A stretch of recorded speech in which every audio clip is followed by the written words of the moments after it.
Mesdames, Messieurs, bonjour, je m'appelle Fred. Non, vous ne me connaissez pas forcément, mais en général, dans ce genre d'événement, on fait toujours venir quelqu'un qui n'y connaît rien. Ça permet de savoir si on s'est bien fait comprendre pendant l'Assemblée générale au départ. Donc j'ai suivi quand même tous vos discours d'une oreille attentive et je voudrais vous dire merci pour l'expérience que vous venez de m'offrir, puisque c'est la première fois que j'assiste à un vote unanime. Donc pour ça, allez-y, applaudissez-vous, parce que c'est rare, vous savez, de voir un truc comme ça. Donc merci en tous les cas, Simon, de m'avoir invité à vivre une chose pareille. Écologie, industrie, valorisation des déchets et territoires, la place des PME demain. Époque particulière, événement particulier sur ce bel espace, en tous les cas en compagnie de toute l'équipe d'Échange Jouot. Aujourd'hui, on va parler de vous, vous allez entendre parler de vous, vous allez entendre parler de quelques compagnies, de quelques sociétés, quelques entreprises.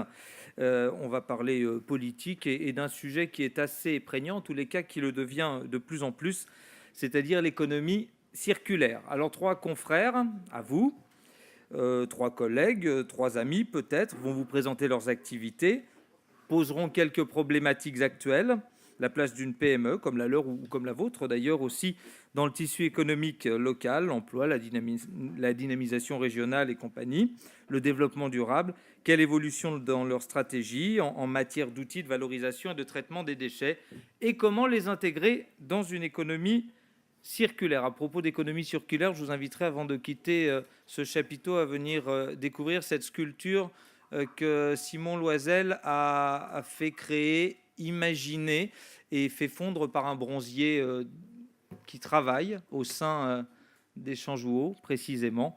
C'est un des employés de Simon Loisel et de la SAS Les Champs-Jouot qui a fait ce très très joli travail.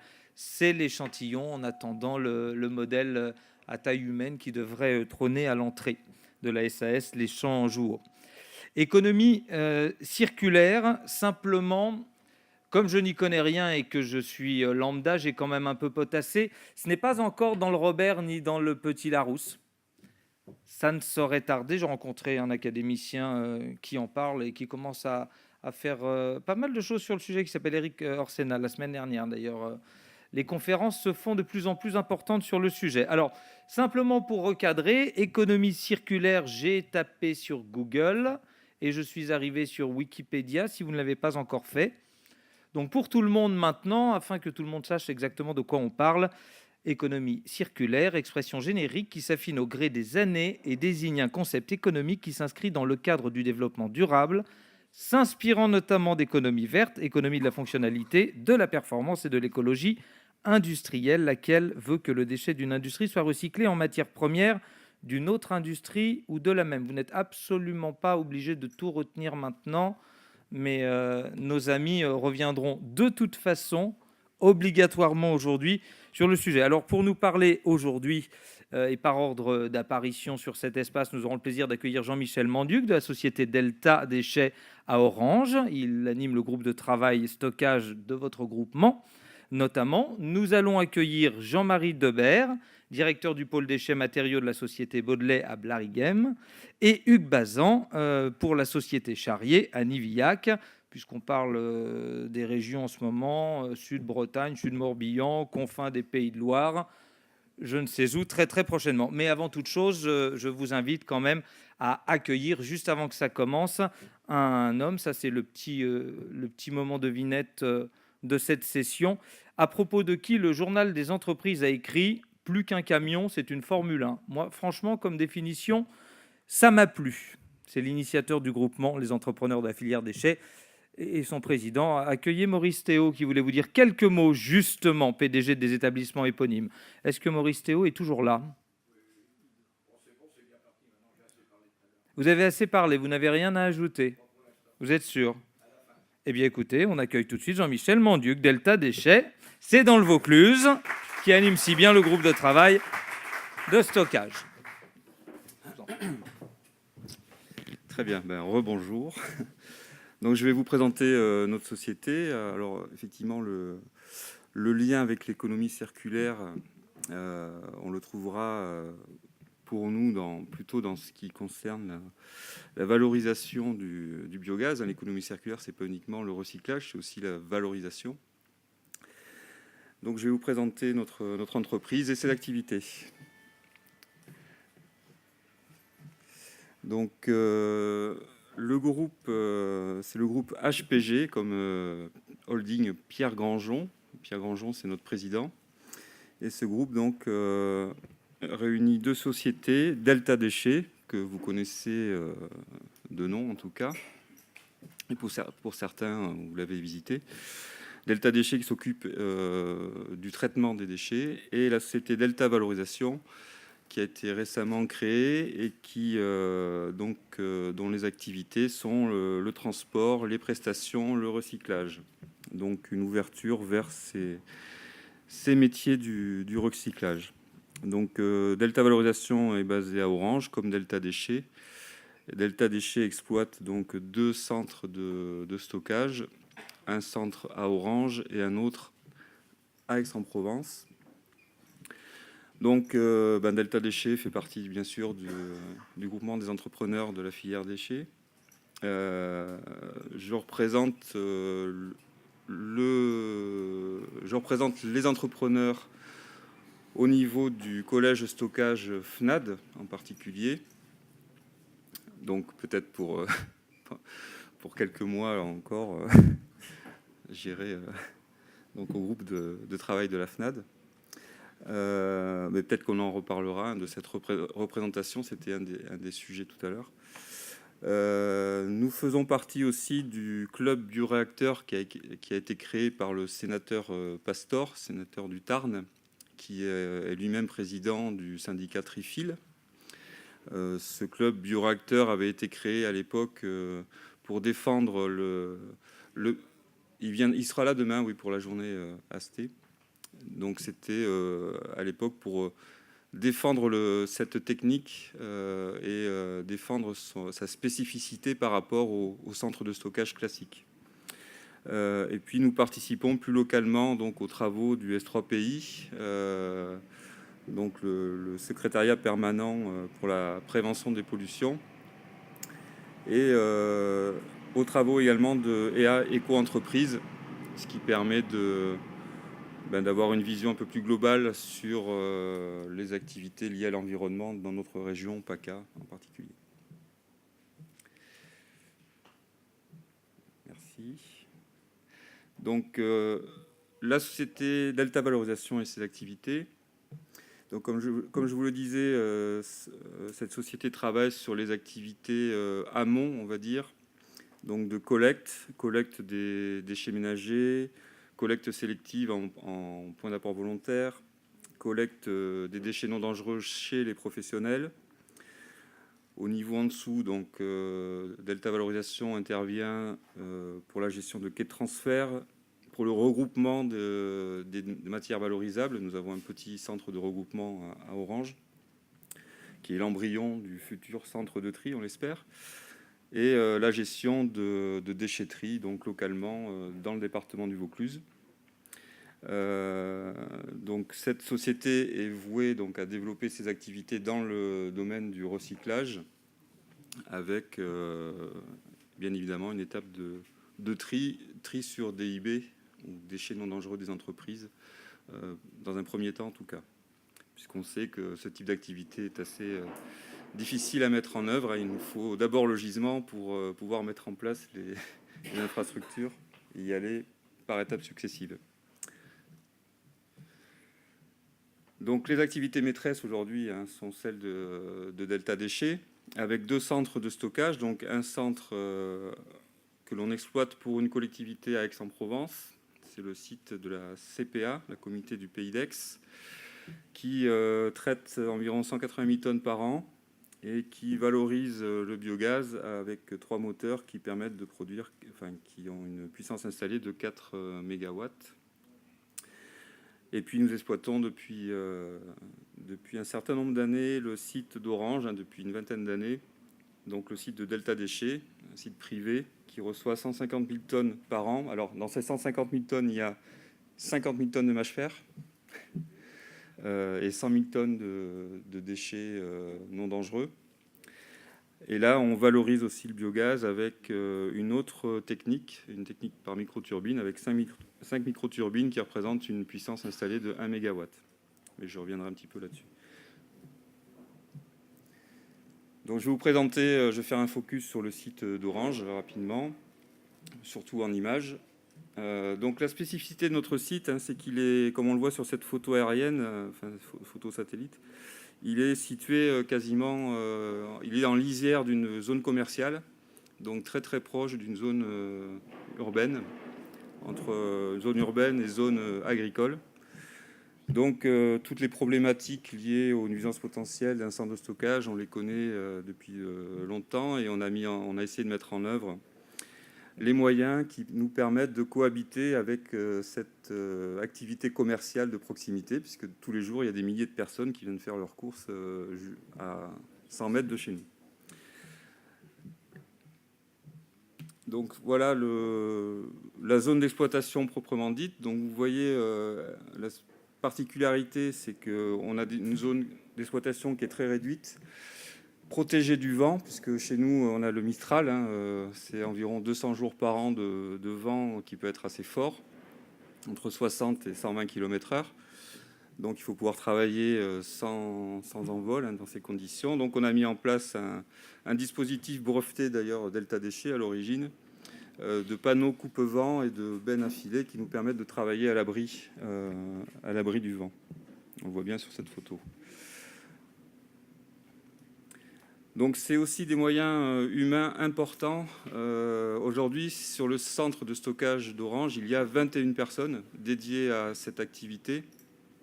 Donc j'ai mis là l'organigramme du site, hein, avec, on le voit, une partie plutôt administrative et une partie purement technique. Donc avec, il y a 13 conducteurs d'engins sur le site, puisqu'on travaille, on a des plages horaires assez importantes.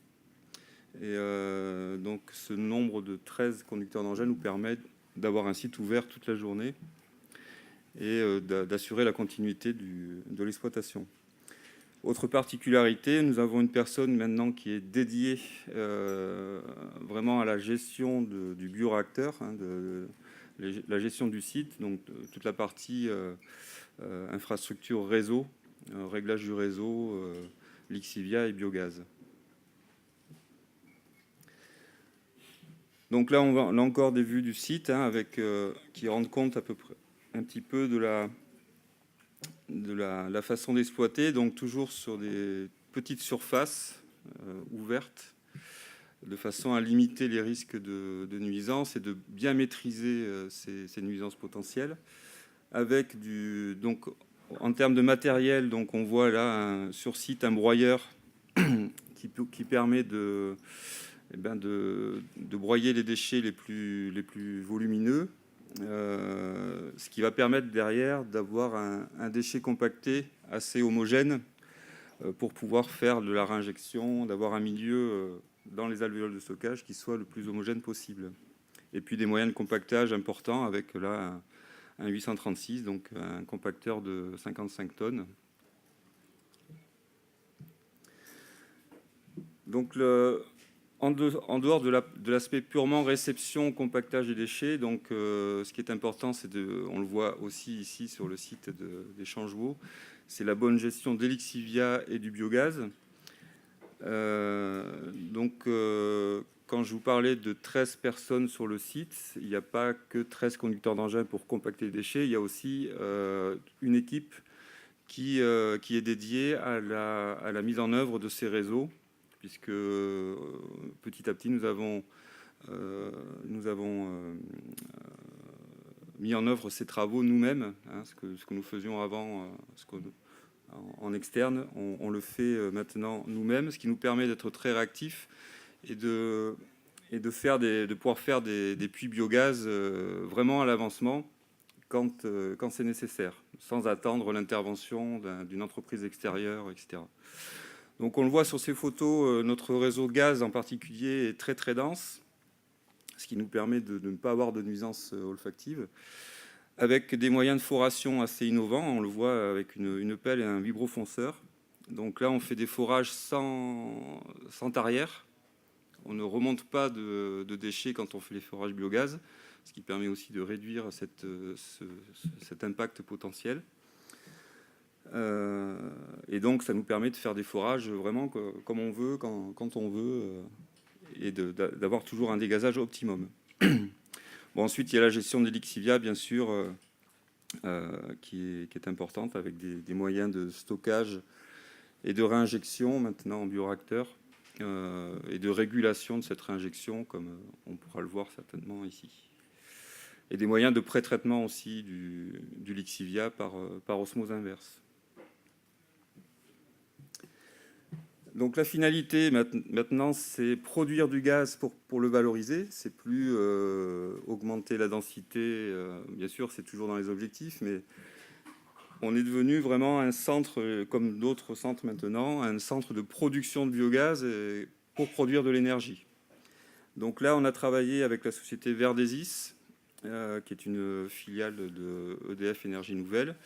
Et on a mis en place dans cette installation de valorisation du biogaz par microturbine, avec 5 microturbines de 200 kW, donc ce qui fait 1 MW, ce qui permet de produire 7500 MW par an, l'équivalent de la consommation d'un village de 5000 habitants. Depuis 2013, nous avons mis en place la valorisation de la chaleur. Donc les microturbines produisent de la chaleur que l'on récupère, et cette chaleur va être valorisée par une installation qui s'appelle un ORC. Alors je ne vais pas rentrer dans les détails techniques, mais un ORC, ça permet de refaire de l'électricité avec la chaleur récupérée. Donc, ce qui augmente le rendement global de l'installation. Et là, actuellement, on a un rendement énergétique de 70% sur cette installation. Bon, par contre, le coût d'investissement global est de l'ordre de 3 millions d'euros. Bon, c'est pas nous qui avons investi, c'est Verdesis, hein. Donc, c'est eux qui sont payés par EDF pour la revente de l'électricité. En sachant que sur l'ORC, il y a eu une aide, puisque l'ORC a fait l'objet ce site est un site pilote Life Plus au niveau européen. Voilà, ça c'était pour la partie stockage, on va dire, et production de biogaz et d'énergie.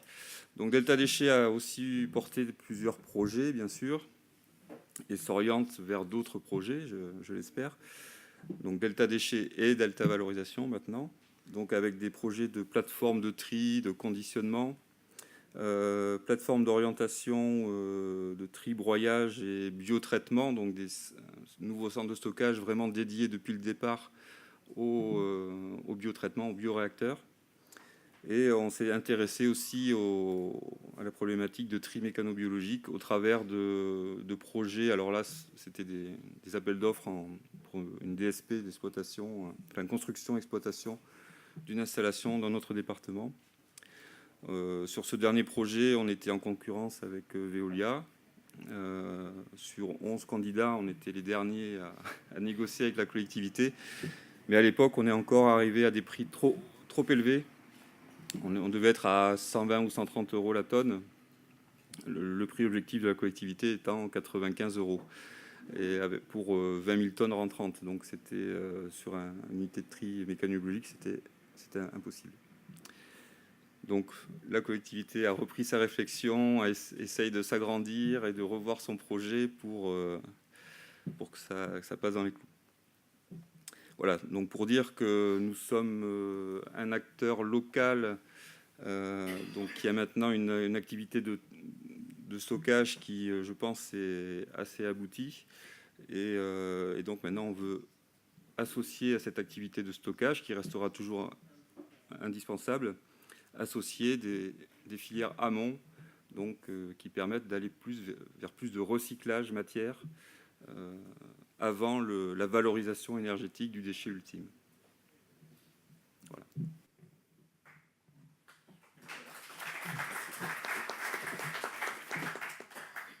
Merci, c'était Jean-Michel Mandieuc et on accueille maintenant, je vous en prie, hein, installez-vous. On accueille Jean-Marie Debert, directeur pôle déchets matériaux, société Baudelaire. Voilà, c'est à Blaringham et c'est dans le nord. Installez-vous. Dans les Flandres. Bon, bonjour Dans à les tous. Flandres. Bonjour à tous. Je vais attendre que le slide se prépare. Ça va pas tarder. Donc, c'est parti. En attendant, donc, je vais vous parler d'économie vraiment circulaire. Donc, j'ai la chance d'enseigner ça à des ingénieurs de centrales à travers justement notre exemple depuis quelques années. Donc, je dis, on va parler d'économie circulaire et j'espère que ça va être carré. Bon, c'est la blague, mais je pense qu'on va le tenir. Donc, l'économie circulaire, en fait, c'est un terme nouveau, très, très beau. Vous le verrez, j'ai aussi, moi, recopié la définition. Je vous verrai. Mais à travers ça, nous, on y a pensé il y a plus. J'ai eu la chance d'y participer il y a 26 ans, et j'y suis toujours. Donc, on a commencé à réfléchir sans savoir ce que c'était de l'économie circulaire. Et aujourd'hui, vous verrez qu'on a à peu près les boucles. Enfin, le rond n'est pas parfait, mais il est pas mal de ce qu'on pourrait faire autour du traitement du déchet. Voilà, donc dès que j'aurai la main.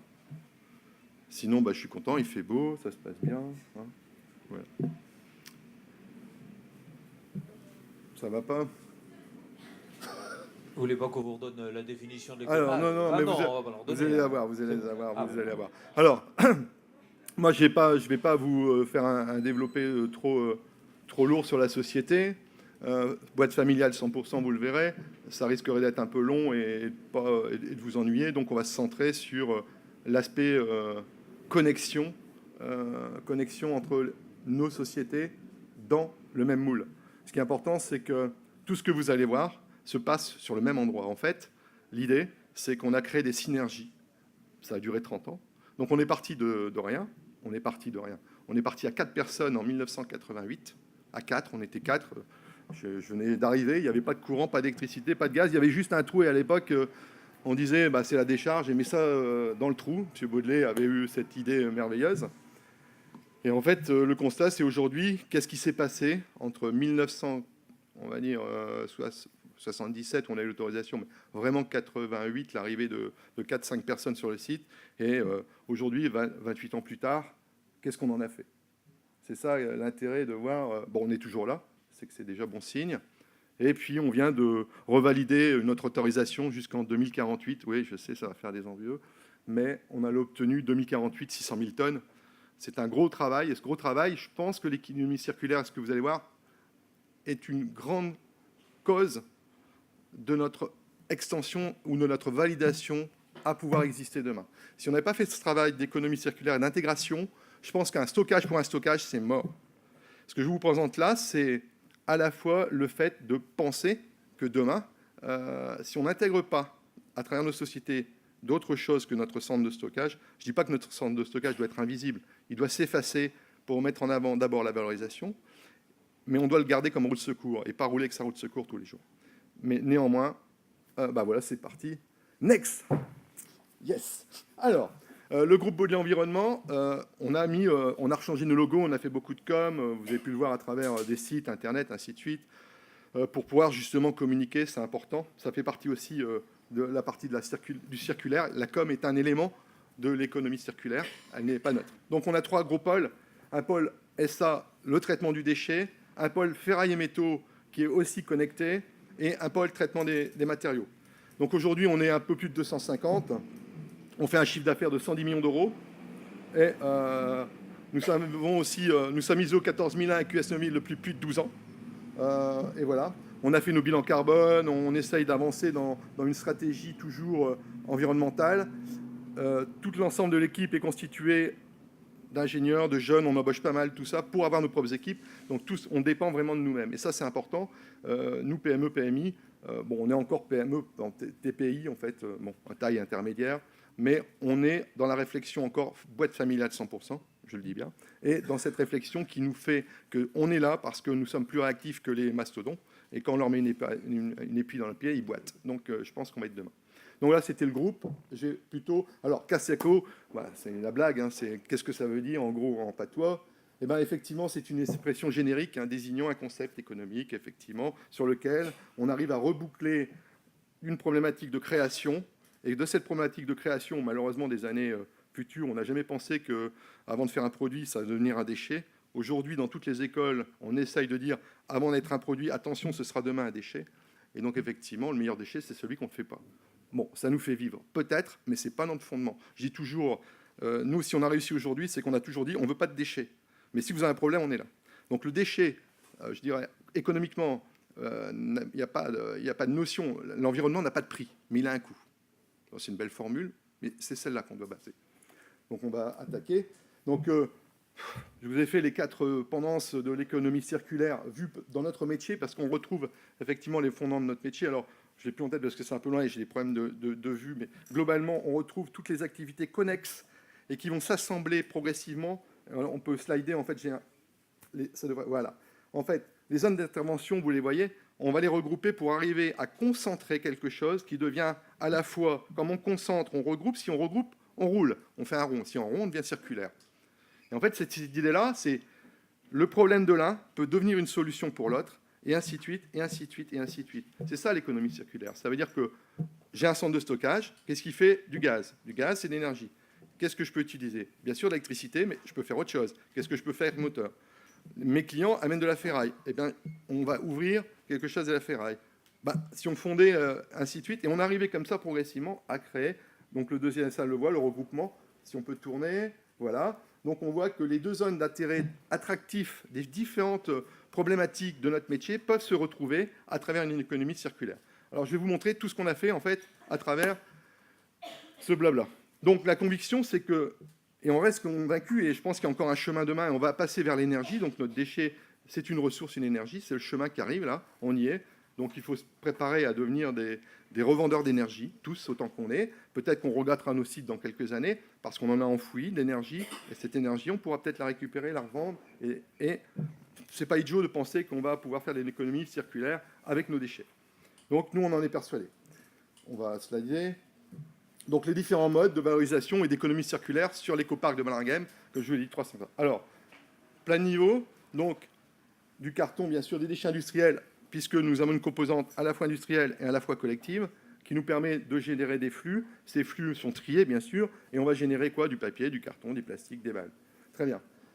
La deuxième des choses, nous avons aussi la partie, tout ce qui est déchets verts. Donc là, on va générer un flux qui va être plutôt du compost, mais c'est de la valorisation aussi dans le groupe. Et ce compost va repartir vers une économie d'engrais, et donc vers les agriculteurs, vers la terre, et donc une économie circulaire.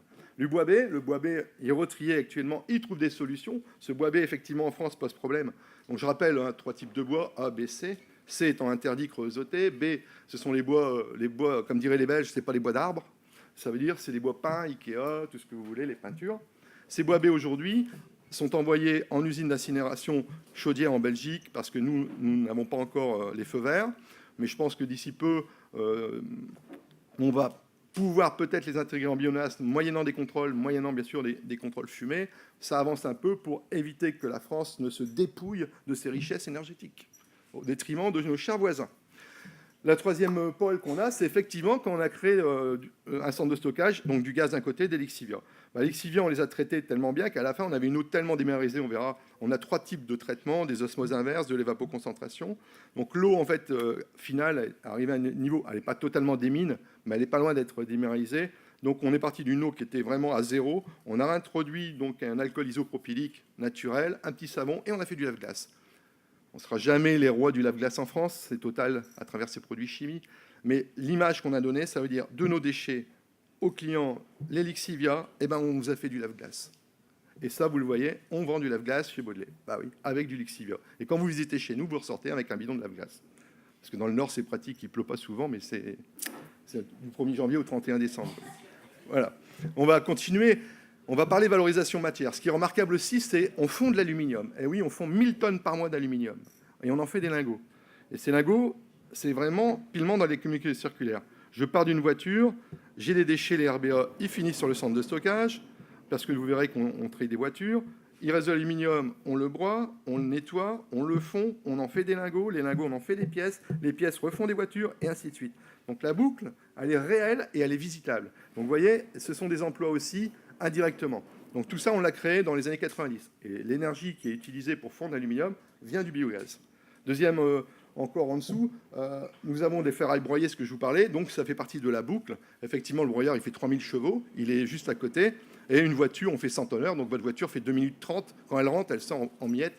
Donc nous sommes FEDEREC, nous sommes FNAD, nous sommes tous ces organismes-là, nous sommes UDPS parce qu'on est terre polluée, donc vous voyez, on touche à peu près toutes les casquettes. C'est pas pour autant qu'on a un avis sur tout, c'est qu'on est bien obligé aujourd'hui, dans une synergie, et ce sera, je pense, l'objectif de tous autour de la table, de pouvoir créer des synergies autour de vos métiers, de façon à ce que quand un métier ne va pas trop bien, l'autre le soutienne et inversement. Le dernier métier, c'était récent, bon, il a 5 ans, ce sont l'activité des terres polluées et effectivement bioremédiation, bioventing, pour ramener les terres à des niveaux de concentration corrects. Et maintenant, les classes 3+, alors ça a fait rire au début, parce que c'est quoi la classe 3+, ça n'existe pas. Ben, en fait, si de plus en plus, nous avions des K2, des K1, des K3, et entre deux, il n'y avait rien, ce qui fait que les gens étaient pénalisés pour les problèmes de TP, avec des terres à des niveaux de prix qui ne permettaient pas économiquement d'être viables. Donc c'est un métier qui s'est mis en place et qui aujourd'hui nous permet d'avoir une compensation des 25% qu'on a déjà tous perdus, donc ce n'est pas la peine. Comme je dis, les 25%, on les a tous perdus déjà. Donc on est arrivé à l'objectif, comme j'ai dit à l'État, l'objectif des 25% annoncé, on y est déjà, monsieur. Donc si on parlait d'autre chose. Et c'est ça l'idée, en fait, hein, c'est que, regardez bien, les 25% qui nous annoncent, on a déjà fait l'effort. Donc une vache qui a plus de lait, je ne vois pas ce qu'on va aller lui traire. Mais bon, ça c'est la question. On continue. Deuxièmement, la valorisation énergétique. Alors, valorisation énergétique, vous avez vu, 3 pôles. Premier pôle, les moteurs. Donc, on a mis les moteurs comme tout le monde parce qu'effectivement, il fallait, à un moment donné, anticiper la valorisation. Chose qu'on avait depuis 1989. Nous valorisons le biogaz depuis 1989. Donc, comme j'ai dit souvent, les gars, ils ne savent même pas, aujourd'hui, on valorisait. Et on était déjà en avance sur la détaxation de TGAP, mais on le faisait parce qu'on trouvait idiot d'aller mettre du biogaz à la torchère. Et je sais si j'en ai vu des torchères brûlées pendant des années. Bon, c'était un choix.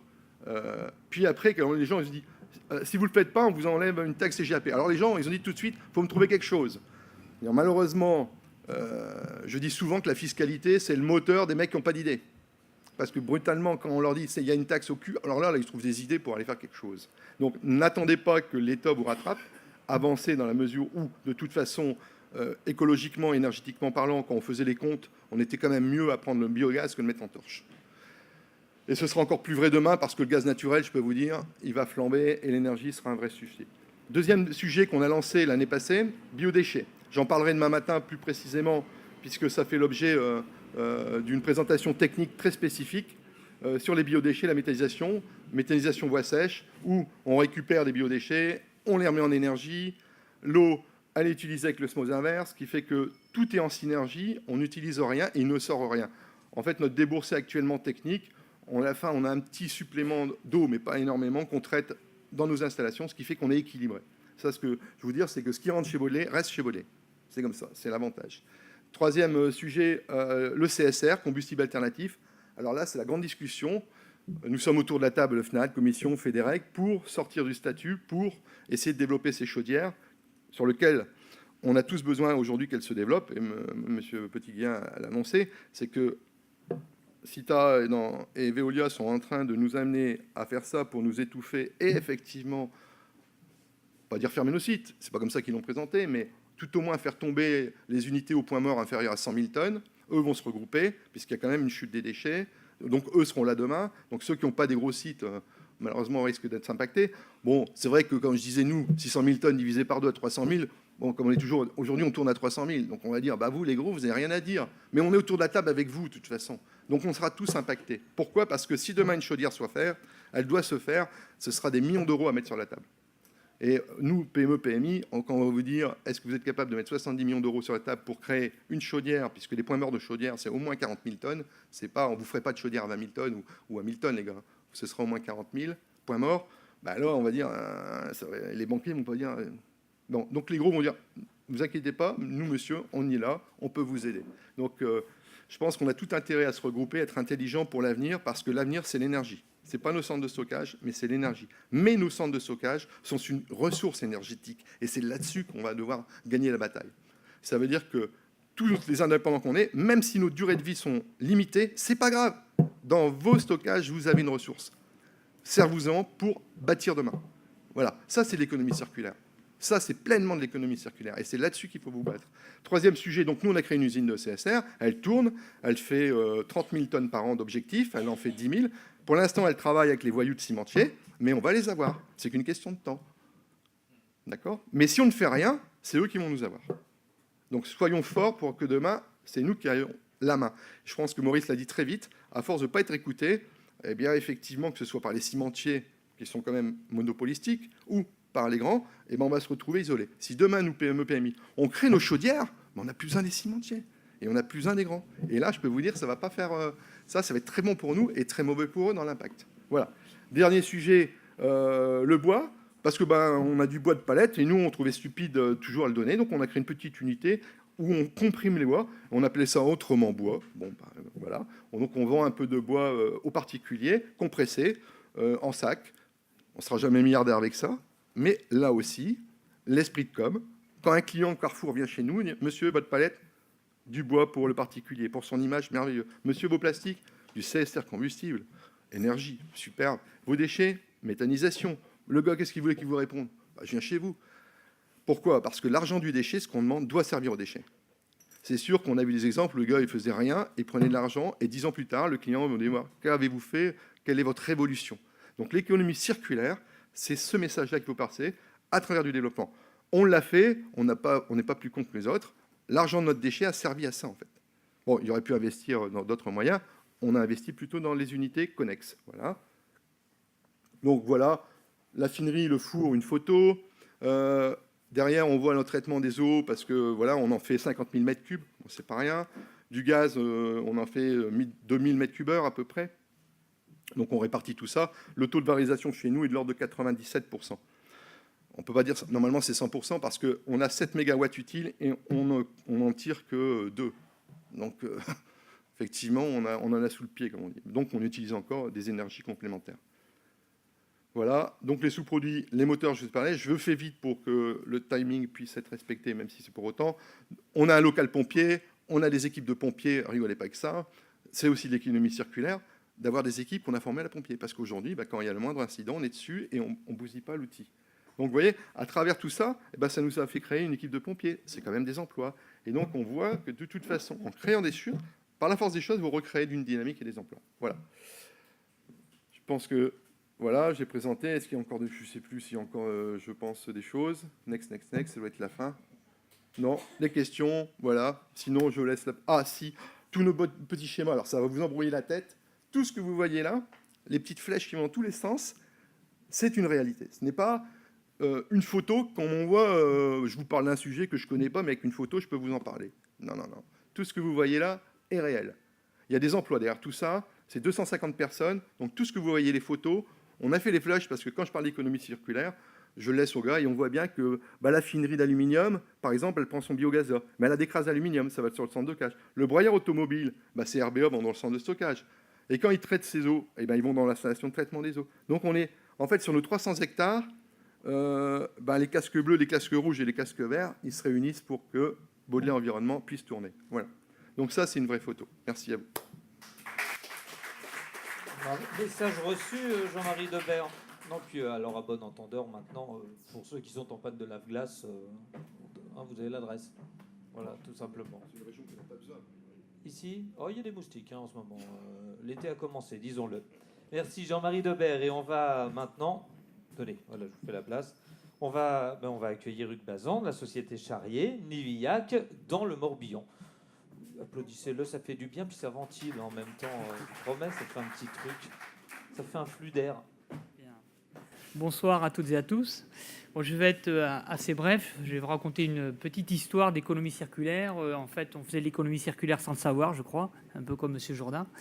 C'est vrai que l'économie circulaire, on entend parler depuis 1 an, 2 ans. Il n'y a pas un colloque, une réunion, un débat sans le terme économie circulaire. Donc, je ne vous donnerai pas de définition. En fait, voilà,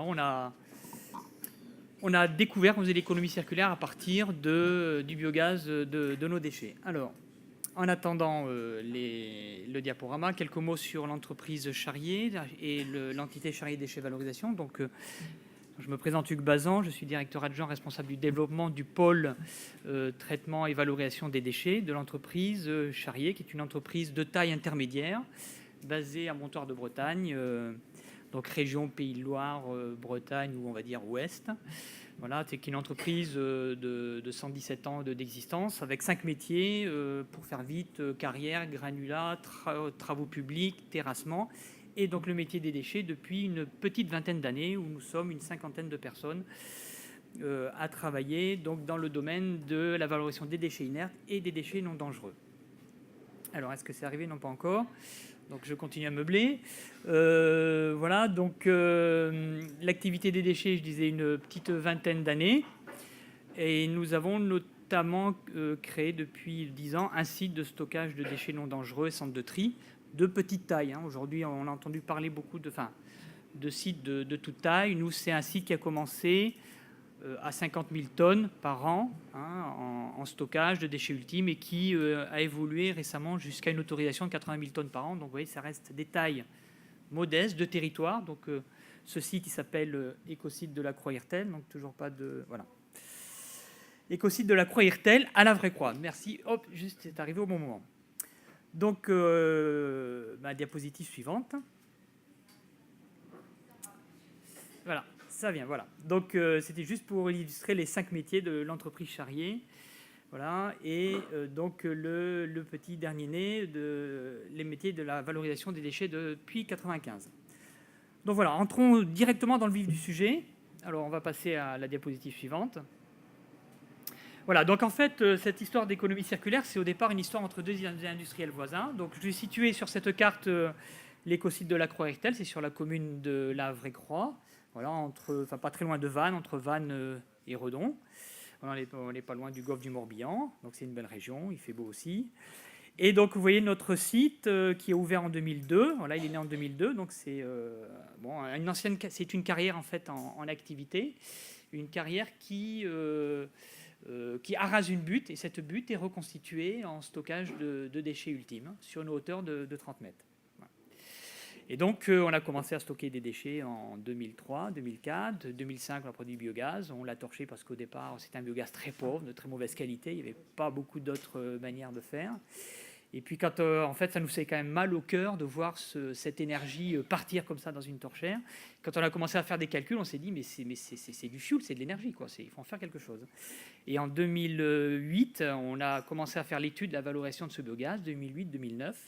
Et là, on s'est dit, bien qu'on ait un biogaz pauvre, c'est de l'énergie, on peut en faire de la cogénération, donc de l'électricité et de la chaleur. Et à ce moment-là, qu'est-ce qu'on a fait? On s'est retourné et on s'est rendu compte qu'il y avait une autre usine à 2 km.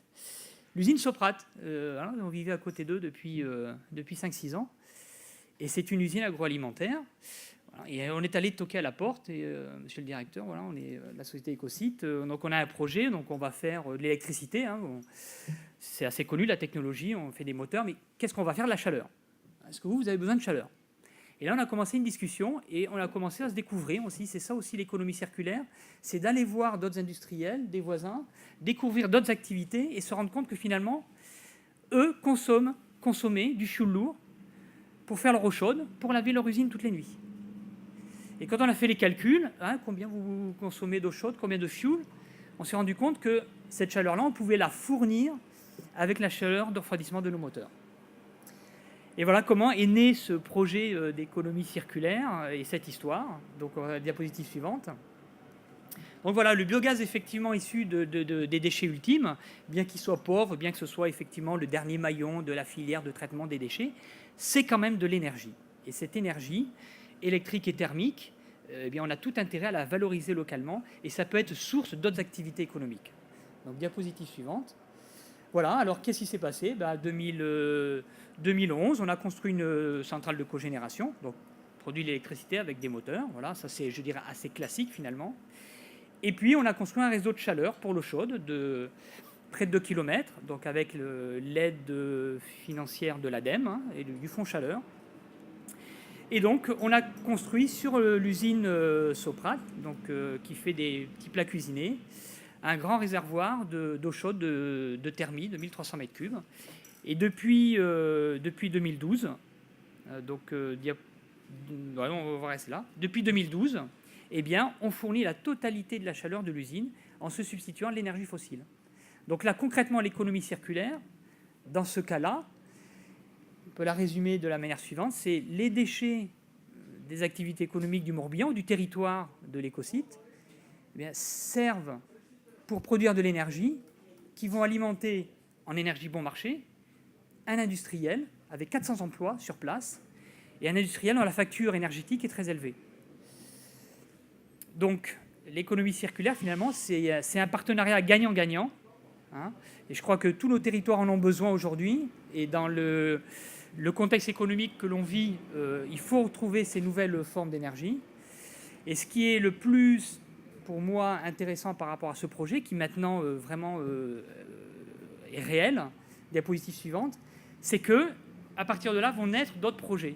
Et là, les élus locaux, voire même les associations, les gens qui avaient un regard plutôt négatif sur notre activité, parce qu'il faut bien le dire, on a une activité sur laquelle on a un regard souvent et encore trop négatif, notamment dans le stockage, qu'on appelle décharge, enfouissement, etc.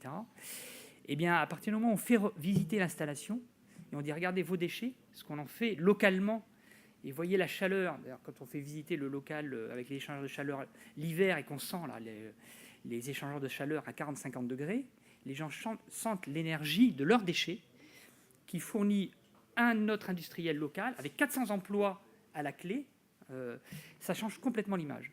Et donc aujourd'hui, eh bien, il y a d'autres industriels qui nous disent, mais au fait, est-ce que vous n'avez pas de l'énergie en trop? Parce que moi, voilà, j'ai aussi j'ai une idée de développer une nouvelle activité consommatrice d'énergie. Il va falloir que j'achète du fioul lourd ou du gaz. Est-ce que vous ne pourrez pas me fournir de l'énergie moins chère? Donc, voilà, je crois que la plus belle conclusion, en tout cas, pour nous, et puis j'espère que ce sera comme ça aussi pour nos activités, c'est que finalement, on bascule dans l'image de nos métiers.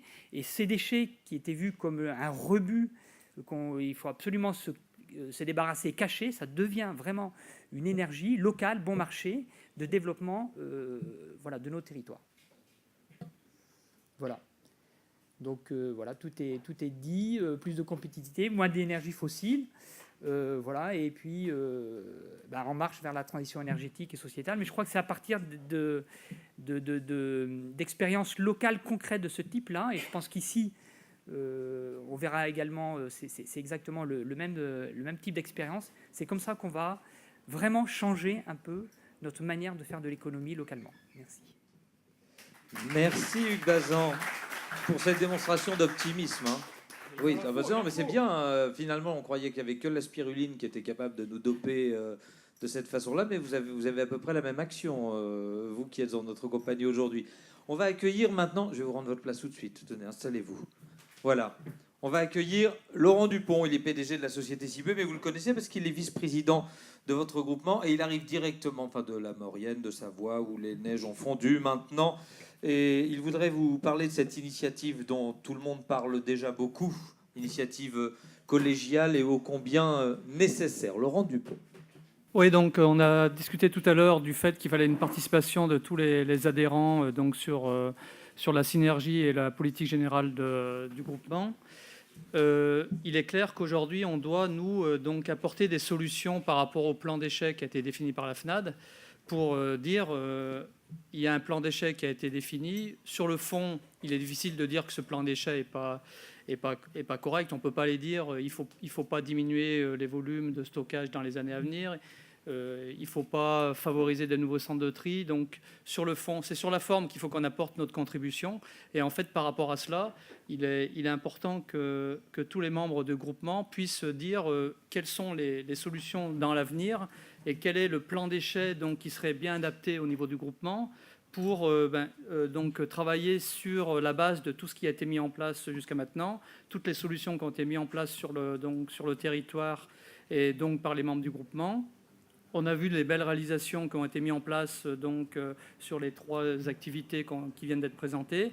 Et donc le groupement a un positionnement vraiment de dire qu'il faut une approche très territoriale, très locale, régionale, pour s'inspirer et voir les initiatives qui ont été mises en place, le développement de l'économie circulaire qui a été mis en place. Et c'est à partir de ça qu'on pourra proposer des solutions pour améliorer la gestion des déchets dans l'avenir. Donc le but, c'est justement de travailler là-dessus.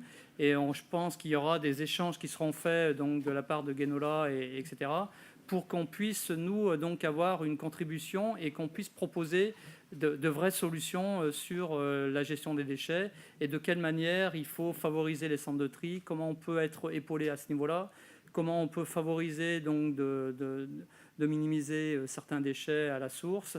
C'est tout ce travail de fond qu'il faut et comment favoriser aussi des solutions pour avoir des unités qui soient autres que des unités traditionnelles qui peuvent bloquer. On parlait des cimenteries tout à l'heure. Donc il y a un travail de fond et il faut vraiment que tous les membres du groupement puissent, dans ce cadre-là, apporter sa pierre et donner donc, des idées, d'évolution, des règles qui peuvent être mises en place, des procédures. Il faut vraiment qu'il y ait donc une synergie à ce niveau-là, au niveau du membre du groupement, pour qu'on travaille tous et qu'on propose par rapport au plan de la FNAD sur lequel on n'est absolument pas d'accord sur la forme et qui ne fera que donc, améliorer le bon fonctionnement des grands groupes, qu'on ait une alternative positive et constructive avec des solutions claires et nettes. C'est le but un peu de l'intervention qu'il y a eu jusqu'à maintenant, où on a vu des vraies réalisations, des vraies solutions sur lesquelles il faut s'appuyer. Et je pense qu'il faut qu'il y ait donc une synergie au niveau de tous les adhérents pour travailler dans ce sens-là. Donc voilà le but de l'information. Genola, je ne sais pas si tu avais d'autres éléments à rajouter par rapport à cette nouvelle motion qui serait...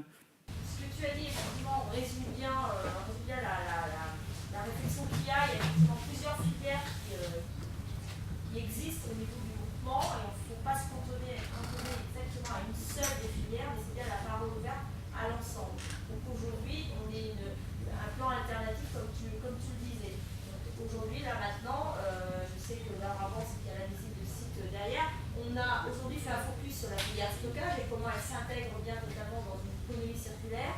Peut-être que également vous, dans vos entreprises de collecte, de tri, vous avez aussi d'autres exemples. Donc si certains souhaitent prendre la parole, c'est le moment et puis nous on reviendra vers vous, enfin moi au niveau du secrétariat général et avec les administrateurs pour construire cette notion-là et ce plan alternatif. Est-ce que certains souhaitent prendre la parole? Je le laisse. Voilà, le temps de l'échange est venu, donc vous avez un micro à disposition. Si le micro vous fait peur, allez-y sans le micro, mais comme cette conférence débat est captée, si on veut garder souvenir de vos questions et de vos échanges, c'est bien de le faire dans le micro. Est-ce que quelqu'un a quelque chose à ajouter, parler de son expérience ou des interrogations, ou n'est pas si optimiste que ça?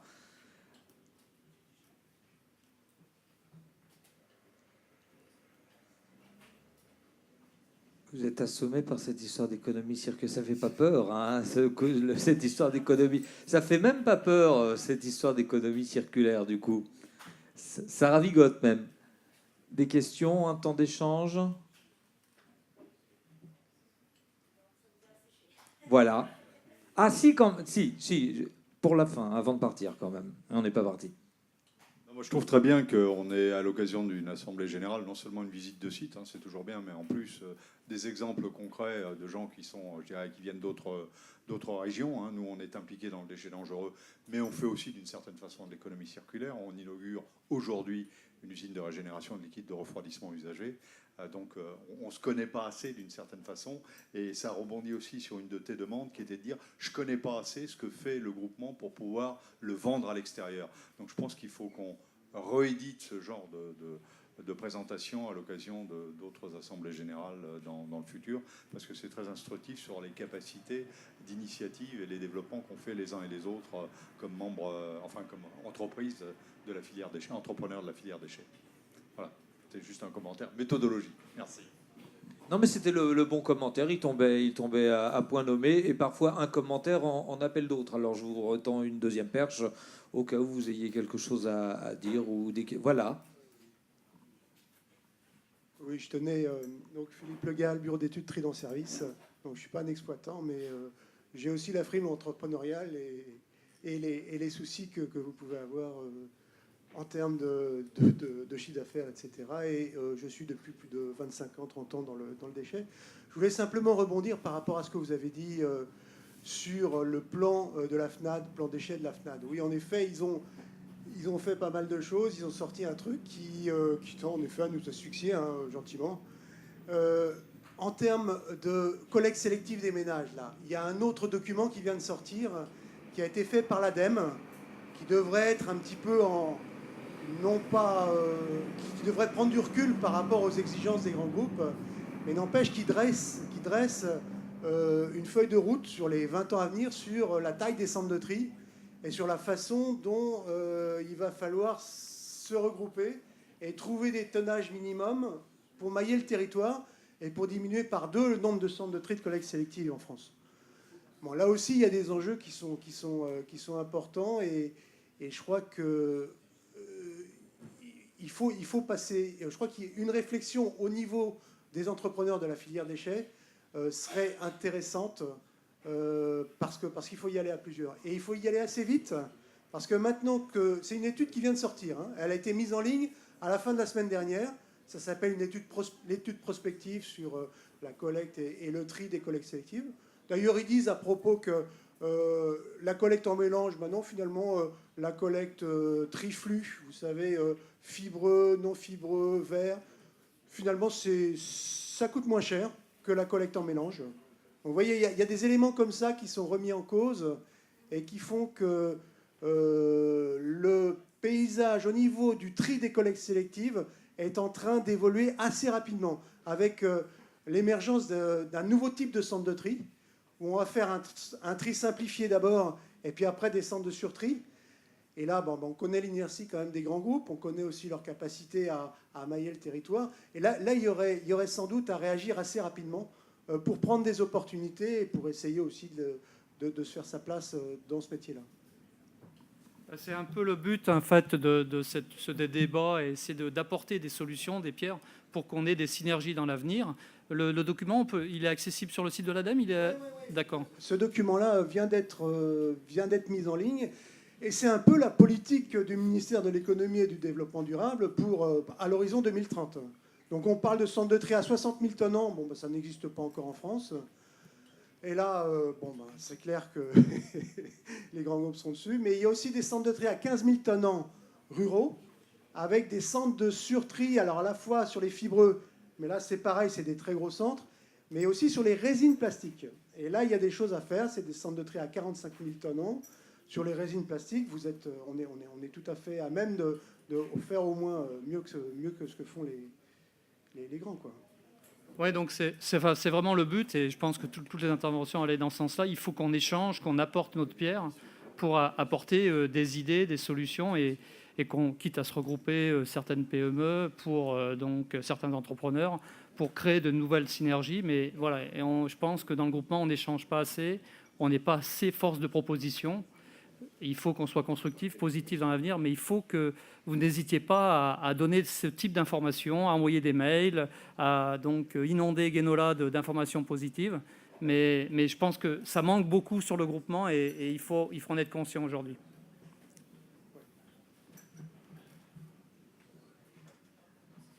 Merci. Autre expérience, autre chose à ajouter ou envie d'entrer dans la boucle précisément, parce qu'a priori c'est la boucle dans laquelle il s'agit d'entrer, en tous les cas, dans les années qui viennent, et pourquoi pas déjà dans les semaines qui viennent, pour commencer, voilà, et tout de suite même. Est-ce que quelqu'un a quelque chose à ajouter ou... Oui, ben voilà. Allez-y, je vous en prie. Oui, bonjour, très rapidement. Moi, je suis une pièce rapportée, je suis avocat. Je m'exprimerai demain matin pour ceux qui resteront. Je m'appelle Karl Henkel. Je voulais juste rebondir. C'est tout à fait intéressant de voir que les entrepreneurs du déchet s'intéressent à l'économie circulaire, déjà. Je voulais quand même saluer et souligner ce point. Moi, j'anime le groupe de travail réglementaire de l'Institut de l'économie circulaire. Et donc, l'une des conclusions qu'on peut tirer, c'est qu'il y a de l'intérêt pour vous à entrer dans l'économie circulaire que si, en toute logique, il y a une création de richesse. Et voilà. Il faut quand même que l'économie circulaire implique une chaîne de valeur et l'optimisation d'une chaîne de valeur. Ça, c'est le premier point. Le second, c'est rapidement le projet de loi de transition énergétique qui vient d'être diffusé seulement hier par le ministère de l'Environnement prévoit évidemment là aussi d'utiliser ce mot valise d'économie circulaire, mais il va normalement contribuer à consolider un élément qui peut être utile aux acteurs indépendants, PME, ETI du déchet, c'est le principe de proximité, puisqu'il est question de renforcer la force juridique du principe de proximité, et il me semble que ça peut être un argument qui permet justement de justifier un maillage du territoire en installation de taille intermédiaire, puisque c'est un élément fort qui peut venir contredire les objectifs ou les projets qui consistent à regrouper les installations. Voilà, c'était une observation que je voulais partager avec vous.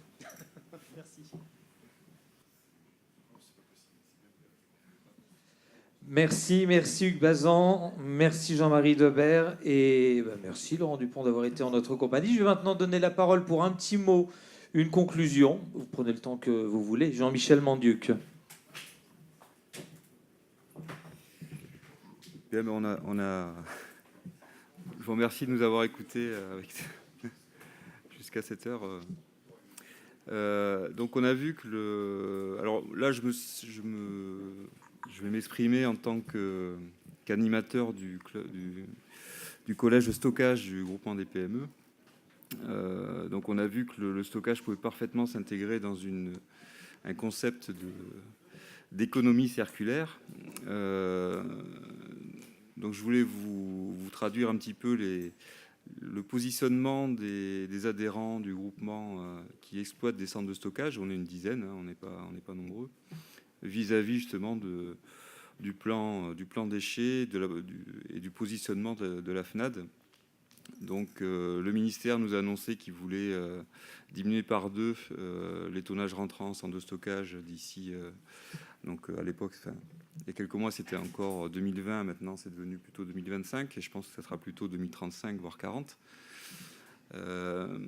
Donc nous PME qui exploitons des centres de stockage, globalement notre position c'est de dire qu'effectivement nos outils ont vraiment évolué, qu'on n'est plus sur la décharge qui apporte des nuisances et qui sert à rien. Aujourd'hui, on produit de l'énergie avec ces centres de stockage, ces bioréacteurs. Ce sont de belles installations qui s'intègrent parfaitement dans le paysage, voire dans des zones semi-urbaines. Donc, on se dit pourquoi les centres de stockage ne pourraient pas prétendre à être classifiés en tant que centre de valorisation énergétique, finalement.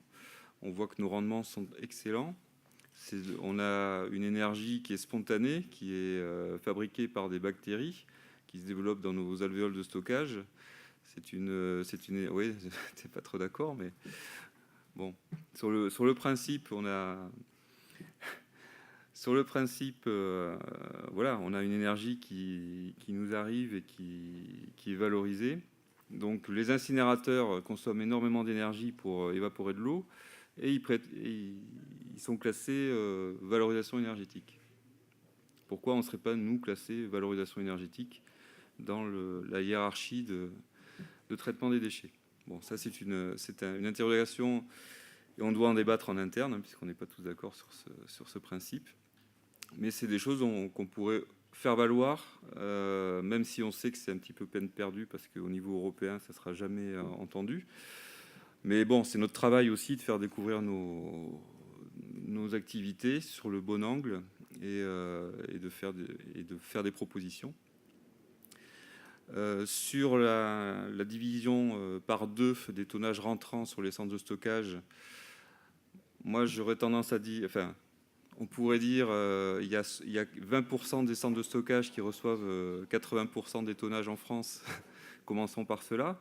On parlait de la REP qui reçoit 2 millions de tonnes dans un contexte urbain en plus, donc qui pourrait parfaitement être migré vers des solutions d'incinération, mais n'allons pas toucher, nous, c'est ce qu'on dit, n'allons pas toucher à nos arrêtés préfectoraux et aux centres de stockage de taille moyenne qui ne peuvent pas se permettre de diviser par 2 leur activité. Diviser par 2 l'activité, c'est soit diviser par 2 les moyens humains et matériels, soit multiplier par 2 les prix. Donc là, on a un problème. Donc on est tout à fait d'accord avec ces nouvelles conceptions d'économie circulaire, de valorisation du déchet, de recyclage. Par contre, il faut que ces mesures soient accompagnées, donc il faut travailler l'amont. Hein, on a parlé du tri et des collectes sélectives. Il faut absolument travailler l'amont et l'aval, les solutions de traitement, elles vont suivre naturellement. Donc, ce qu'on veut à tout prix éviter, c'est qu'il y ait des mesures qui soient prises de façon brutale et unilatérale, et qui nous mettrait en difficulté et qui mettrait tout le monde en difficulté d'ailleurs, y compris les collectivités, si on devait mettre en application donc une réduction du tonnage drastique sur les centres de stockage et de façon trop brutale. Voilà, c'est un peu notre position. Je pense que tout à l'heure, il y a eu une intervention de Monsieur Petit-Huguenin.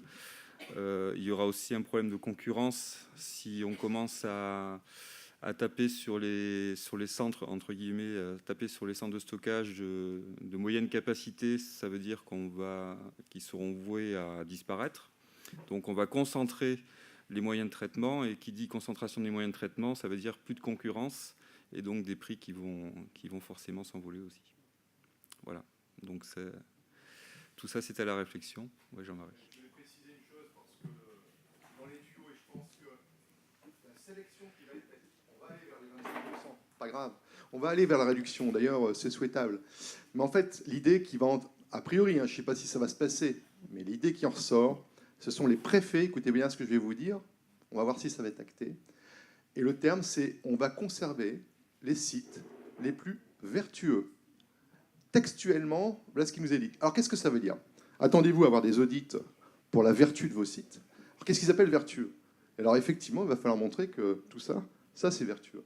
Donc, effectivement, moi, j'ai dit, effectivement, il faudrait être sur le même piédestal, et peut-être qu'ils fermeront les sites de collectivité, on ne sait pas, ou les petits sites à CITA, pourquoi pas, et tu as raison. Donc, ça peut être aussi une arme si nous, indépendants, on travaille tous ensemble et qu'on devient les plus vertueux, parce que je pense que nos sites sont plus beaux que les leurs. Donc, je pense qu'on est plus vertueux qu'eux. Donc, ça me va bien le terme. Donc, si on arrive à ça, je pense qu'on sera là demain. Voilà.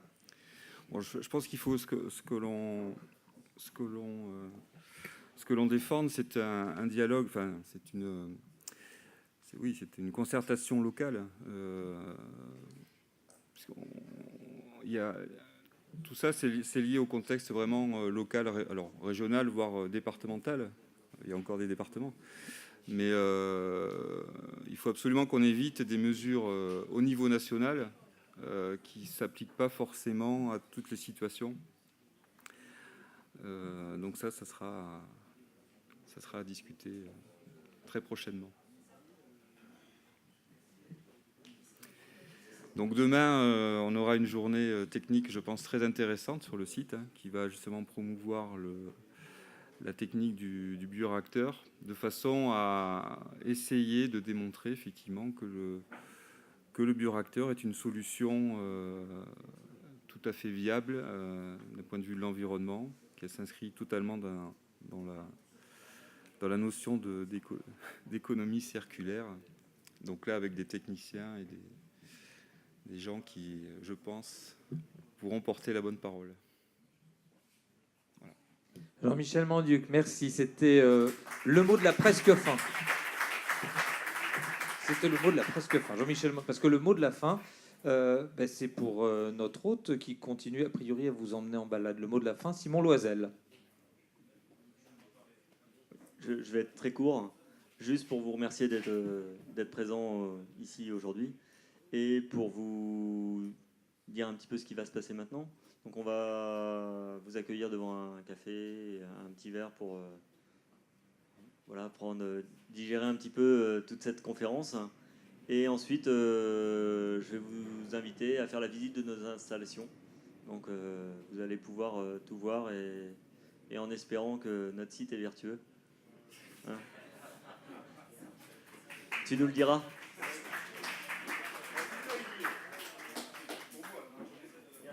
Merci pour la vertu, Simon, et merci pour l'accueil. Merci pour votre attention. Bonne fin de soirée.